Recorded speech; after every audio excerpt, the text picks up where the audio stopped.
Hello everyone. ముందు వీడియోస్‌లో మనం ఆల్రెడీ సీక్వెన్షియల్ డేటా అంటే ఏంటో చూసేసాము.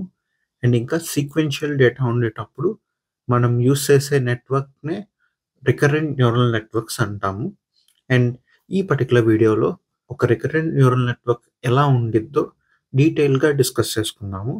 Basically recurrent neural network structure వచ్చేసి కొంచెం ఇలా అయితే కనిపిస్తదనమాట. ఈ స్క్వేర్ బాక్స్‌నే మనం ఆర్ఎన్ఎన్ సెల్ అనొచ్చు. అండ్ ఈ ఆర్ఎన్ఎన్ సెల్‌కి మనం ఇన్‌పుట్ పంపిస్తాము. అండ్ ఈ ఆర్ఎన్ఎన్ సెల్ నుంచి మనకు అవుట్‌పుట్ వస్తది. అండ్ సిమిలర్‌లీ ఈ ఆర్ఎన్ఎన్ సెల్‌కి ఈ ఇన్‌పుట్ ఇంకా అవుట్‌పుట్ కనెక్షన్స్‌తో పాటు ప్రీవియస్ అవుట్‌పుట్ తాలూకా కనెక్షన్ కూడా ఉంటది. ఇలా లూప్‌లా ఉంది కదా! ఇదే previous output taluka connection. And ఈ పర్టిక్యులర్ ఆర్ఎన్ఎన్ సెల్‌లో మనకి మల్టిపుల్ న్యూరాన్స్ ఉండొచ్చు. లైక్ హిడెన్ లేయర్‌లో మనకి ఎలా అయితే మల్టిపుల్ న్యూరాన్స్ ఉంటాయో, ఇక్కడ కూడా వితిన్ దిస్ ఆర్ఎన్ఎన్ సెల్ కూడా మనకి మల్టిపుల్ న్యూరాన్స్ ఉండొచ్చు. అండ్ ఈ న్యూరాన్స్‌లో మీకు ఆల్రెడీ తెలిసిందే యాక్టివేషన్ ఫంక్షన్స్ ఉండొచ్చనమాట. ఇది very simple structure of RNN. And ఇప్పుడు నేను ఆర్ఎన్ఎన్ గురించి ఎక్స్‌ప్లెయిన్ చేసేటప్పుడు మీకేమన్నా పాయింట్స్ అర్థం కాకపోతే వాటిని నోట్ చేసుకోండి.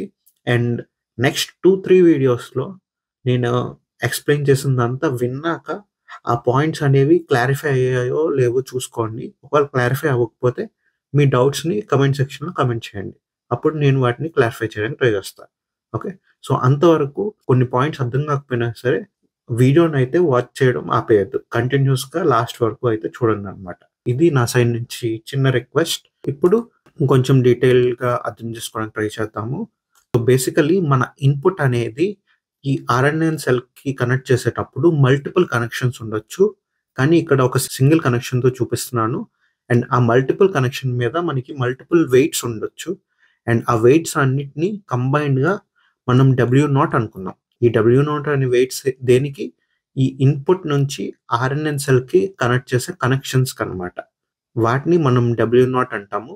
అండ్ సిమిలర్‌లీ ప్రతి ఆర్ఎన్ఎన్ సెల్లు ప్రీవియస్ ఆర్ఎన్ఎన్ సెల్‌తో కనెక్ట్ అయ్యిద్దనమాట. ఇక్కడ ప్రీవియస్ ఆర్ఎన్ఎన్ సెల్ అంటే ఏంటో మీకు అర్థం కాకపోవచ్చు. కొంచెం ఓపిక పట్టండి. మీకు కొంతసేపట్లో ఆ ప్రీవియస్ ఆర్ఎన్ఎన్ సెల్ అంటే ఏంటనేది అర్థమైపోతది. అలా ప్రీవియస్ ఆర్ఎన్ఎన్ సెల్ నుంచి కరెంట్ ఆర్ఎన్ఎన్ సెల్‌కి కనెక్ట్ చేసే కనెక్షన్స్ మీద ఉండే వెయిట్స్‌నే మనం W1తో డినోట్ చేస్తామనమాట. ఈ W0 వెయిట్స్ అనేవి ఇన్‌పుట్ కనెక్ట్ చేయడానికి ఆర్ఎన్ఎన్ సెల్‌కి.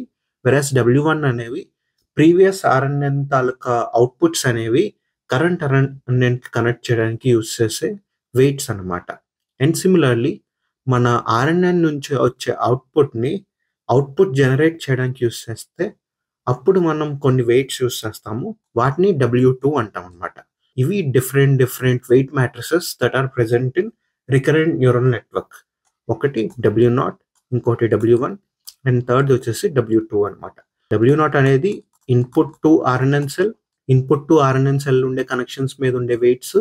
వెరస్ W1 అనేది RNN cell to RNN cell అనమాట. ఈ ఆర్ఎన్ఎన్ సెల్ అనేది ప్రీవియస్ టైమ్ స్టాంప్‌ది. వెరస్ ఈ ఆర్ఎన్ఎన్ సెల్ అనేది కరెంట్ టైమ్ స్టాంప్‌దనమాట. వెరస్ W2 అనేది జస్ట్ ఆర్ఎన్ఎన్ సెల్ టు ఈ రెండిటి మధ్య ఉండే కనెక్షన్ మీద ఉండే వెయిట్స్‌నే మనం W2 అంటామనమాట. ఇది W0, W1 ఇంకా W2. అండ్ ఇప్పుడు ఒక సింపుల్ ఎగ్జాంపుల్ తీసుకొని ఈ ఆర్ఎన్ఎన్ సెల్‌ని ఎక్స్‌పాండ్ చేసి అర్థం చేసుకోవడానికి ట్రై చేద్దాం. ఓకే. సింపుల్ ఎగ్జాంపుల్ వచ్చేసి లాంగ్వేజ్ ట్రాన్స్‌లేషన్. లాంగ్వేజ్ ట్రాన్స్‌లేషన్‌లో మనం let's say English to Telugu convert చేద్దాం అనుకుంటున్నాం. ఇంగ్లీష్ టు తెలుగు కన్వర్ట్ చేయడానికి మనకి ఇంగ్లీష్‌లో ఒక సెంటెన్స్ ఉండిద్ది. అండ్ ఆ సెంటెన్స్ అనేది మల్టిపుల్ వర్డ్స్ ఉండొచ్చు ఆ పర్టిక్యులర్ సెంటెన్స్‌లో. లెట్స్ సే ఆ సెంటెన్స్‌లో 4 వర్డ్స్ ఉన్నాయనుకుందాం. E1తో రిప్రజెంట్ చేద్దాము. E1, E2, E3, E4 ఇలా రిప్రజెంట్ చేస్తున్నాను అనుకుందాము. అండ్ ఈ ఇన్‌పుట్ సెంటెన్స్‌ని నేను తెలుగులో కన్వర్ట్ చేశాననుకోండి. ఇంగ్లీష్‌లో 4 వర్డ్స్ ఉంటే తెలుగులోని 4 వర్డ్సే ఉండాలని గ్యారంటీ ఏం లేదు. దాన్ని ఇంకా చిన్నగా అయినా అయిపోవచ్చు లేదా పెద్దగా అయినా అయిపోవచ్చు. ఫర్ సపోజ్ ఇంగ్లీష్‌లో 4 వర్డ్స్ ఉన్న సెంటెన్స్‌ని మనం తెలుగులో కన్వర్ట్ చేశాక ఓన్లీ 3 వర్డ్సే ఉన్నాయనుకుందాం. ఇప్పుడు మనం ఈ ఇన్‌పుట్ సెంటెన్స్ ఇస్తే మన మోడల్ అనేది ఈ అవుట్‌పుట్ సెంటెన్స్‌గా కన్వర్ట్ చేయాలి. అండ్ ఈ ప్రాసెస్‌కి మనం లెట్స్ సే ఆర్ఎన్ఎన్ యూజ్ చేస్తున్నాం అనుకుందాం. అప్పుడు అసలు ఇన్‌పుట్ ఎలా పంపిస్తాము అండ్ ఇంకా అవుట్‌పుట్ ఎలా వస్తది అనేది మీకు చూపించడానికి ట్రై చేస్తా. బేసికల్లీ మన ఆర్ఎన్ఎన్ సెల్ అనేది సింపుల్‌గా చూడడానికైతే ఇలానే ఉండిద్ది. కానీ మనం ఇన్పుట్ అనేది టైమ్ వైజ్ పంపిస్తాం అనమాట. Like let's say time stamp t = 0 అనుకుందాం. సో t = 0 అయినప్పుడు ఇది మన ఆర్ఎన్ఎన్ సెల్ అండ్ ఈ ఆర్ఎన్ఎన్ సెల్‌కి మనం పాస్ చేసే ఇన్పుట్ ఏంటి? E1. Okay. And E1 pass చేశాక ఈ ఆర్ఎన్ఎన్ సెల్‌లో కొంత ప్రాసెసింగ్ అయితే జరుగుతది. అండ్ ప్రాసెసింగ్ కంప్లీట్ చేసేసాక ఈ అవుట్‌పుట్ అనేది ఒకటి నెక్స్ట్ ఆర్ఎన్ఎన్ సెల్‌కి పంపిస్తది. అండ్ అలానే ఇంకొకటి అవుట్‌పుట్ జనరేట్ చేయడానికి పంపిస్తది. అండ్ అవుట్‌పుట్ జనరేట్ చేయడానికి ఇక్కడ ఏ అవుట్‌పుట్ రావచ్చు? తెలుగులో అవుట్‌పుట్ వస్తదనమాట. ఆ తెలుగులో వచ్చే అవుట్‌పుట్ వర్డ్‌ని మనం T1 అనుకుందాం. మనం E1 పంపించాము. అది T1 జనరేట్ చేసేసింది. అండ్ నెక్స్ట్ ఇది టైమ్ స్టాంప్ 0. ఇప్పటి వరకు నేను చెప్పిందంతా టైమ్ స్టాంప్ 0లో జరుగుతదనమాట. ఓకే. అండ్ టైమ్ స్టాంప్ 0 అయిపోయాక మనకి టైమ్ స్టాంప్ 1లో ఏమవుతది? మనం నెక్స్ట్ వర్డ్ పంపిస్తాం. అంటే నెక్స్ట్ వర్డ్ వచ్చేసి E2 అనమాట. E2ని ఇన్పుట్‌గా పంపిస్తాము. అండ్ మనకు వచ్చే అవుట్‌పుట్ అనేది T2. T2 అనేది తెలుగు వర్డ్. అండ్ ఆల్సో ఇక్కడ ఆర్ఎన్ఎన్ సెల్ నుంచి వచ్చే అవుట్‌పుట్‌ని మనం నెక్స్ట్ ఆర్ఎన్ఎన్ సెల్‌కి పంపిస్తాం. అది టైమ్ స్టాంప్ 2లో ఉన్న ఆర్ఎన్ఎన్ సెల్‌కి అయితే పంపిస్తాం అనమాట. కరెంట్ సిట్యుయేషన్‌లో మన టైమ్ స్టాంప్ వచ్చేసి 1. నెక్స్ట్ టైమ్ స్టాంప్ వచ్చేసి 2 అనుకుందాం. సో టైమ్ స్టాంప్ 2లో మనం పాస్ చేసే వర్డ్ ఏంటి? E3. సో మన ఇన్పుట్ వర్డ్ వచ్చేసి E3 అండ్ మనకి for suppose output word T3 వచ్చిందనుకుందాం. అండ్ ఈ ఆర్ఎన్ఎన్ సెల్ నుంచి వచ్చే అవుట్‌పుట్ నెక్స్ట్ ఆర్ఎన్ఎన్ సెల్‌కి కూడా కనెక్ట్ చేస్తాం అనమాట. ఇక్కడ పాస్ చేసే ఇన్పుట్ E4 అండ్ మనకి ఓన్లీ T3లో 3 ఉన్నాయి కాబట్టి 3 వర్డ్సే ఉన్నాయి కాబట్టి ఇక్కడ వచ్చింది డిస్కార్డ్ చేసేయొచ్చనమాట. సింపుల్‌గా ఇలా అయితే మన ఇన్పుట్స్‌ని టైమ్ వైస్ పంపిస్తామనమాట. ఇక్కడ చూసుకుంటే మీరు ఈ నెట్వర్క్ అనేది ఇలా ఉంది, ఎక్స్‌పాండ్ అయిపోయింది అనుకుంటారు. బట్ సింపుల్‌గా ఈ నెట్వర్క్ అనేది ఎప్పుడు ఇలానే ఉండిద్ది. ఓకే. మీకు అర్థం కావడం కోసం ఇలాగ డివైడ్ చేసి చూపించాను. కాకపోతే ఏంటంటే మన సింపుల్ నెట్వర్క్ చూడడానికైతే ఇలానే ఉండిద్ది. అండ్ వెయిట్స్ అనేవి ఇవే ఆల్‌వేస్ ఫిక్స్‌డ్‌గా ఉంటాయి. మనం ఏం చేస్తామంటే ఫస్ట్ E1 ఇక్కడ పంపిస్తాము.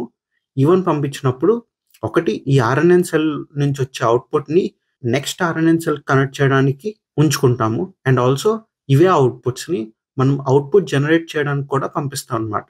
అండ్ అవుట్‌పుట్ జనరేట్ చేయడానికి పంపించినప్పుడు మనకొచ్చే ఫస్ట్ అవుట్‌పుట్ వర్డ్ వచ్చేసి T1 అనమాట. అండ్ ఇదంతా ఎప్పుడు జరుగుద్ది? టైమ్ స్టాంప్ 0 అయినప్పుడు. అండ్ ఎప్పుడైతే టైమ్ స్టాంప్ 1 అవుతదో మనం ఈ E1 బదులు E2నైతే పంపిస్తాం. అండ్ ఎప్పుడైతే E2 పంపిస్తామో ఇదే వెయిట్ మ్యాట్రిక్స్‌తో మల్టిప్లై అయ్యి అండ్ ప్రీవియస్ అవుట్‌పుట్స్ ఇప్పుడు మన దగ్గర ఉన్నాయి. అంటే ఈ t = 0 అయినప్పుడు ఆర్ఎన్ఎన్ సెల్ ప్రొడ్యూస్ చేసిన అవుట్‌పుట్ మన దగ్గర ఉంది కాబట్టి అదే అవుట్‌పుట్‌ని మనం పాస్ చేస్తాం అనమాట దీనికి. ఓకే. టైమ్ స్టాంప్ 0 అవుట్‌పుట్‌ని పాస్ చేసి అప్పుడు మనం ఈ ఇన్పుట్ అంటే ఈ E2 ఇన్పుట్ అండ్ ఇంకా టైమ్ స్టాంప్ 0 తాలూకా ప్రీవియస్ అవుట్‌పుట్‌ని కూడా ఇన్పుట్‌గా తీసుకొని ఈ రెండిటిని కంబైన్డ్‌గా ఆర్ఎన్ఎన్ సెల్ అనేది ప్రాసెస్ చేసి అప్పుడైతే మన నెక్స్ట్ వర్డ్‌ని ప్రొడ్యూస్ చేసిద్ది. అది T2 అనమాట. అండ్ సిమిలర్‌లీ టైమ్ స్టాంప్ 2 అయినప్పుడు మనం E3ని పంపిస్తాం. అండ్ E3ని పంపించినప్పుడు మనకి టైమ్ స్టాంప్ 1 తాలూకా అవుట్‌పుట్ ఉండిద్ది. దాన్ని ఇక్కడ పంపిస్తాము. అండ్ ఆ రెండిటిని తీసుకొని మనకి అవుట్‌పుట్ థర్డ్ వర్డ్ జనరేట్ చేసిద్దనమాట. అదే T3. And similarly time stamp 3 అయినప్పుడు మనం E4ని పంపిస్తాం. అండ్ E4ని పంపించినప్పుడు మనకి T2 తాలూకా ప్రీవియస్ అవుట్‌పుట్ ఉండిద్ది ఇక్కడ. అండ్ ఇక్కడొచ్చేసి ఈ రెండిటిని ఇన్పుట్‌గా తీసుకొని ఈ ఆర్ఎన్ఎన్ సెల్ ప్రాసెస్ చేసి అప్పుడైతే మన కొత్త అవుట్‌పుట్‌ని జనరేట్ చేసిద్దనమాట. ఎలా జనరేట్ చేసిద్దంటే ఇక్కడ ఏమీ లేదు అని జనరేట్ చేసిద్దనమాట. వాటినే మనకి టోకెన్స్ అంటాము. ఇక్కడ ఒక ఎండ్ టోకెన్ జనరేట్ చేసిద్ది. లైక్ ఇలాగా. ఎప్పుడైతే ఎండ్ టోకెన్ జనరేట్ చేసిందో ఇంకేం లేదు జనరేట్ చేయడానికి అని ఇండైరెక్ట్‌గా చెప్పినట్టనమాట. ఇది సింపుల్ స్ట్రక్చర్ ఆఫ్ ఆర్ఎన్ఎన్. మీకు కొద్దిగా అర్థమైందనుకుంటున్నాను. ఒకవేళ అర్థం కాకపోయినా మీరు నెక్స్ట్ వీడియోస్ చూస్తే స్లోగా మీకు ఈ పాయింట్ అనేది అర్థమైపోయిద్దనమాట. ఈ వీడియో నుంచి మీరు మెయిన్‌గా అర్థం చేసుకోవాల్సిన పాయింట్ ఏంటంటే, ఏ టైమ్ స్టాంప్‌లో అయినా 2 ఇన్పుట్స్ పంపిస్తాము. ఈ టైమ్ స్టాంప్ 0 అయినప్పుడు ఆ ఇన్పుట్స్ ఏంటో అర్థం చేసుకోవడానికి ట్రై చేద్దాం. సో, టైమ్ స్టాంప్ 0 అయినప్పుడు మనం పాస్ చేసే ఇన్పుట్స్ ఏంటి? E1 and also previous RNN cell నుంచి వచ్చే అవుట్‌పుట్ అనమాట. సో, ప్రీవియస్ ఆర్ఎన్ఎన్ సెల్‌లో మనకేమీ లేదు కాబట్టి జస్ట్ 0 పాస్ చేస్తాం. ఓకే. ఈ పర్టిక్యులర్ కేస్‌లో అంటే టైమ్ స్టాంప్ 0లో మనకి 2 ఇన్పుట్స్ ఆర్ఎన్ఎన్ సెల్‌కి వెళ్తున్నాయి. ఒకటొచ్చేసి E1 అండ్ ఇంకోటొచ్చేసి 0. అండ్ టైమ్ స్టాంప్ 1 అయినప్పుడు మనకి ఇంకో 2 ఇన్పుట్స్ ఆర్ఎన్ఎన్ సెల్కి వెళ్తాయి. ఒకటి వచ్చేసి మన ఇంగ్లీష్ వర్డ్ E2 అది ఇది. అండ్ ఇంకా ఇంకోటి వచ్చేసి ఇక్కడ మనకు వచ్చే అవుట్పుట్ అనమాట. లెట్స్ సే దీన్ని O1తో డినోట్ చేద్దాం. ప్రీవియస్ ఆర్ఎన్ఎన్ సెల్ నుంచి వచ్చే అవుట్పుట్ అదే O1. సో ఇక్కడ మనకి E2 అండ్ ఇంకా O1 ఈ రెండు అయితే ఇన్పుట్స్గా వెళ్తాయి అనమాట ఆర్ఎన్ఎన్ సెల్కి. అండ్ ఈ రెండింటిని యూస్ చేసుకొని మనం జనరేట్ చేసే అవుట్పుట్ వచ్చేసి T2 అనమాట. అండ్ ఈ రెండింటిని యూస్ చేసుకొని జనరేట్ చేసే output T1. And similarly time stamp 2 అయినప్పుడు మనం పాస్ చేసే ఇన్పుట్ ఏంటి E3 అది ఇక్కడ ఉంది. అండ్ ఆల్సో E3తో పాటు ఇంకో ఇన్పుట్ పాస్ చేస్తాము అదే O2 అనమాట. ఓకే, సో E3, O2 ఈ రెండు ఇన్పుట్స్గా తీసుకొని మన ఆర్ఎన్ఎన్ సెల్ అనేది అవుట్పుట్ జనరేట్ చేయడానికి పాస్ చేస్తే అక్కడ T3 అనేది జనరేట్ చేస్తుంది అనమాట.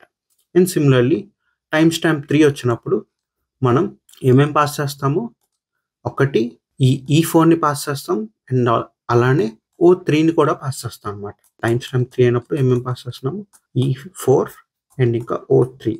అండ్ తెలుగులో జనరేట్ చేయడానికి వర్డ్స్ లేవు కాబట్టి మనకి ఇంకా ఎండింగ్ అని చెప్పేసి డినోట్ చేయడానికి ఇలా ఎండ్ అనేది అవుట్పుట్గా ఇచ్చింది అనమాట. ఇది సింపుల్ అండర్స్టాండింగ్ ఆఫ్ ఆర్ఎన్ఎన్ లేదా సింపుల్ ఆర్ఎన్ఎన్. మీకు ఇంకా డీటెయిల్స్ అనేవి ఫర్దర్ వీడియోస్లో చెప్తాను అనమాట. That's it for this video. Next వీడియోలో టైప్స్ ఆఫ్ ఆర్ఎన్ఎన్ చూద్దాము. ఆ తర్వాత వీడియోలో అసలు ఈ ప్రాసెసింగ్ అనేది ఎలా జరుగుతుంది, మ్యాథమెటికల్ ఈక్వేషన్స్ చూద్దాం అనమాట. సో మ్యాథమెటికల్ ఈక్వేషన్స్తో ఈ పర్టికులర్ స్ట్రక్చర్ని అర్థం చేసుకోవడానికి ట్రై చేద్దాము. ఇప్పటివరకు చెప్పింది అయితే క్లియర్గా అర్థమైంది అనుకుంటున్నాను. ఒకవేళ అర్థం కాకపోయినా ఏమైనా డౌట్స్ ఉంటే కొంచెం ఒక 2-3 వీడియోస్ వరకు హోల్డ్ చేయండి. ఆ 2-3 వీడియోస్ కంప్లీట్ చేశాక నాకు తెలిసి మీ డౌట్స్ అన్నీ అయితే క్లారిఫై అయిపోతాయి. That's it for this video. Video నచ్చినట్టయితే please do like, share and subscribe. Thank you everyone. Bye bye.